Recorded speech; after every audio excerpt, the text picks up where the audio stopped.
It's a Sunday where we touch on a whole load of topics and we kick back and go into leisure style. One of the topics, of course, is gardening, and that's where we introduce our little... I love your title for today, by the way. What, I'm a gorilla gnome. Gorilla gnome. Melanie Walker, you well? I am fabulous. Are you also doing sparkly and happiness? Yeah, I'm doing.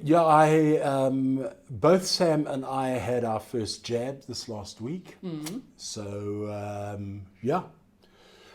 Well, I don't know when I'm going to be able to have mine at this stage. Yeah, I have to wait. You've got to wait. Is it 30 days, 60 days, 90 days? Nobody seems to. It's changing all the time. But anyway, at least it seems that I might be actually able to withstand any further onslaughts of Delta because I've had it. Right, says the gorilla. Says the gorilla. The gorilla has had it. Now, why did you choose Gorilla Gnome as your title today? Well, everybody thinks that gardeners are these lekker people who hang out in gardens and plant things and make things grow, and we're all very chilled. Not necessarily. Oh. Gardening can be very subversive. And over the last, I'm not going to say how many years, I've had a partner in crime when it comes to being a subversive gardener. And we're always coming up with things that we can do to make the world a better place, is always the main thing. But while having fun. And this is a man who has made things sexy for a whole new generation of people, because he is one of the best lecturers I've ever come across. He's also one of the best garden designers. In fact, Dermot Gavin, the Irish gnome, turned around and said that as far as he's concerned, this particular person is the best garden designer in South Africa. And that was while he was still studying. How good is that? Wow. Jeepers, that's quite an accolade. That is a major accolade. Yeah. And I'm talking about my friend who comes and plays with me on television a lot of the time, used to do a radio show with me called Grounded. His name is Michael Rickhoff, and he's joining us, isn't he? Hello, Michael. Welcome to Mansfield today. Nice to have you with us. And with that, I'm going to leave you in the capable hands of Mel, because I don't know where this is going, to be honest. It'll go all over the place. Michael, first of all, for people who don't understand what guerrilla gardening, and we're speaking about guerrilla as in G-U-E, not gorilla as in... Gorillas doing gardening, yeah. I don't think either of us look like gorillas. But where did the whole thing come from, and why did it start, in your opinion? Well, it's one of those questions where you say, well, when was it named? I guess it was probably named in the 70s, that far back. But, we get the feeling that guerrilla gardening has been around a lot longer than that. I mean, there are instances of guerrilla gardening in the 17th century with good old Johnny Appleseed, basically greening up ignored spaces, or greening up spaces that have been abandoned and look terrible. So, guerrilla gardening is all about greening up places, planting edible plants, planting ornamental plants. These days, planting meadow plants on spaces that are ignored or neglected, like sort of islands, traffic islands,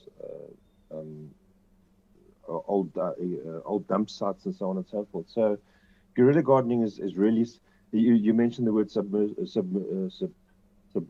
and it is subversive in the sense that at worst it's illegal and at best it's illicit, because it's actually gardening on somebody's property that you don't own it. It's not yours to garden on, but we go and garden on it nonetheless. Well, seed bombing properties that are just empty. I mean, it's been a favorite one of mine to make seed bombs. Mm-hmm. Okay, so this is why we're talking about gorillas, because you do make bombs. Right. Okay, but a seed bomb is basically a mixture of clay, soil, and lots of seeds. And as you're walking past a place, and they, literally throwing it over the wall. Over. Yeah.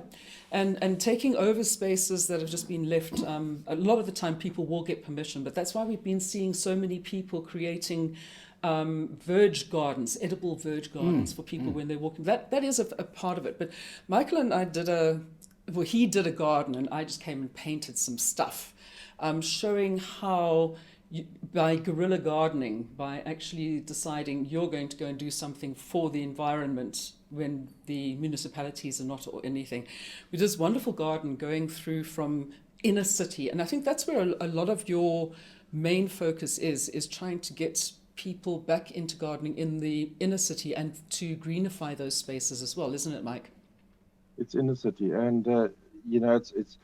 I think the whole theme of that garden we did, it was a show garden that we did. It was about urban decay becoming urban renewal, and then it went into suburban gardening where we said, pavements as well can be things of beauty, and it's gone beyond edible gardens now. It's gone beyond beautiful gardens, and it's gone into meadow type gardens where we're starting to talk about the ecology. So we're becoming sort of, I guess you could call it ecological warriors, or sort of even evangelists in terms of the ecology, because we know we've got issues with the bees, and Melanie, that's a big issue of mine. I was going to say, what's the buzz today, Michael? What's the buzz about bees? And I've got a big thing I've got a bee in my bonnet, excuse the pun, about the whole thing about bees and how the populations are declining dramatically. And I once did an exercise. I said to the students that I was teaching at the time, imagine if we could do a satellite pick and add up all the spaces of pavement we have in South Africa. How big a farm would that be? So if we were to plant up all the pavements in South Africa in some beneficial way, and lawn, by the way, is not beneficial. It's actually quite, it's hostile. It's a green desert. To be honest.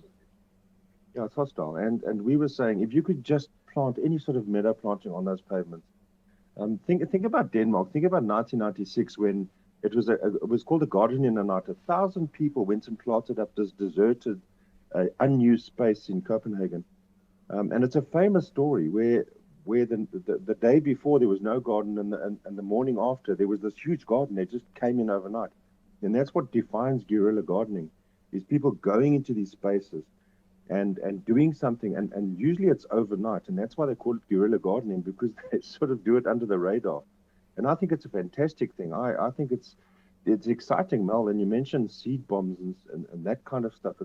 It's all about going into these spaces and surprising people. And if you remember that garden that we did make, that urban renewal garden we made, we also had things like little pothole gardens. I was thinking about that because they've been up again. I mean, with the amount of potholes, welcome to Patoli's here, gardens will create themselves, and where they were, where they've been digging, where they've been pipe bursts and things. The next thing you see, you've got trees growing out of it and plants. I mean, they will come and they will utilize any space they can. And they're not weeds a lot of the time. They are pioneer plants. But what people did is they went and they found potholes and thought, well, this has been here a long time. And they made little fairy gardens in the pothole in the middle of the road. Have you never seen one? No, I have seen them. Have you? Okay. And they're actually very handy because you know that that's a pothole. Yes. Exactly. But now, Mike, can I ask you a question here? If I'm wanting to become a guerrilla gardener, but not the mainstream, I'm talking about the reservists, okay? And I'm wanting I'm wanting to guerrilla garden my front verge area.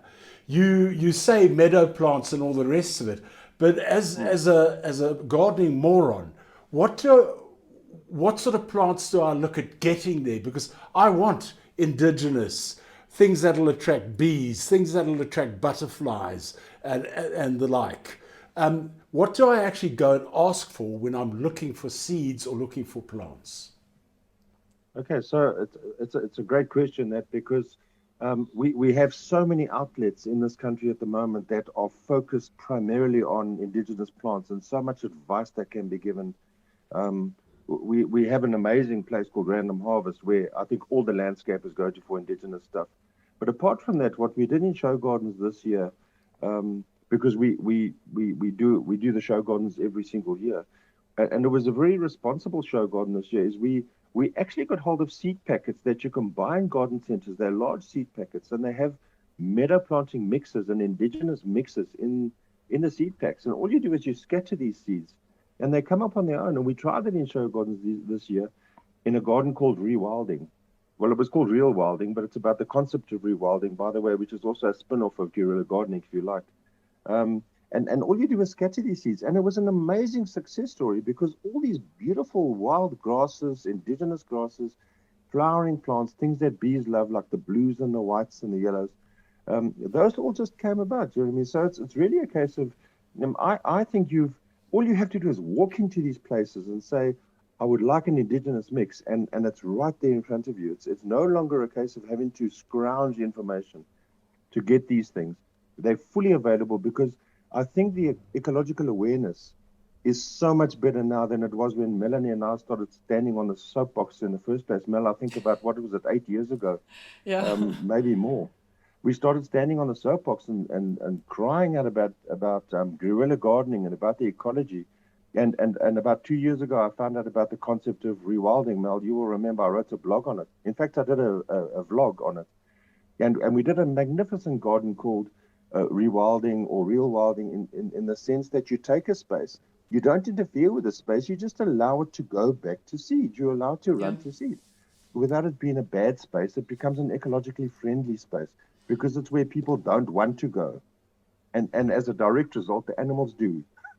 Yeah, and I mean, if you want to, I mean, seriously, it is the easiest thing in the world. You go into a garden centre, grasses and indigenous flowers. So, I mean, for instance, here in Johannesburg, I mean, for me, always the best to get. A lot of people use anthericum, which is fantastic for, it's got the seeds for the birds, but always try and get grasses that will put out seeds because the birds will love them and they'll come along. And then things like scabious. I mean, seriously, I'll give you a list. You will not believe the long list that you can have of plants that you could plant out in your verge. Absolutely. And while you're doing it, if you've got a scruffy verge living next door, Guerrilla garden. I do it to my neighbours. They suddenly have plants all over. I also go and prune people's roses at this time of the year, wherever they happen to be. I walk around with a pair of secateurs. So if you happen to live in the parks and you come out and your plant has been pruned, your rose has been pruned, it wasn't me. And by the way, I love the fact that you guys go commando. Don't you Commando. just No, well, okay. We didn't mean it that way, Melanie. We didn't mean it that way. but yeah, it's interesting. And the bottom line is rewilding and guerrilla gardening is not about a tidy space.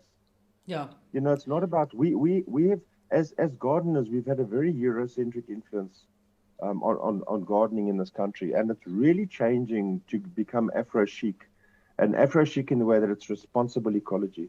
And I think it's a case of saying, stop trying to make everything tidy. You know, things don't have to be tidy. I mean, I'm not talking about making a mess. I'm talking about the fact that a wilded space. Why do we go to the countryside? Because we enjoy the way nature actually does things in its scattered way. And I don't think that we have to polish and control everything. In fact, the very concept of rewilding, as I say, as a spin-off of guerrilla gardening, is that you just leave it alone, that you stop interfering, that you just let it go. So once you've sown the seeds, once you've created the guerrilla garden space or the rewilded space, let it go, leave it alone, and it'll look after itself. And what we've got to do next is get the farmers into the whole concept as well. So if you're driving down the N3 all the way down to Durban, not that you want to be doing that at the moment, but those spaces where they can't actually put crops, the rocky outcrops and things, get them to go and plant wild stuff so that your bees have then got a super highway going all over the country. That's basically what it's about, going out, finding a spot that looks awful and make it beautiful. We did the same thing for Mandela Day 3 or 4 years ago. At Ponty, we went and we cleaned up that entire area at the bottom of Ponty, and we started scattering seeds just so the kids had somewhere nice to play. So in other words, Mel, nothing's changed in your life since I knew you when we were both just out of our teenage years. You still just go wild. Yeah, we're going wild, and there's no point. And if you are one of those people who needs to have everything nice and neat, well, sorry for you. I am a complete control freak. I think that just letting things do its own thing, chaos theory, is the way to go. Michael, thank you very much for your time. Thank you for joining us on Mansfield today. We appreciate it. More than welcome. We'll see you soon. It was an absolute privilege. Thank you. Ciao, ciao. Bye-bye. Nice to see you again. And you as well. And I look forward to next week. Indeed. I will come up with something fine and fun. Oh, why did I think you would not? Melanie Walker on Mansfield today with our gardening slot. We'll catch you once again with the same thing. Well, not really the same thing. Again next week. Bye-bye now.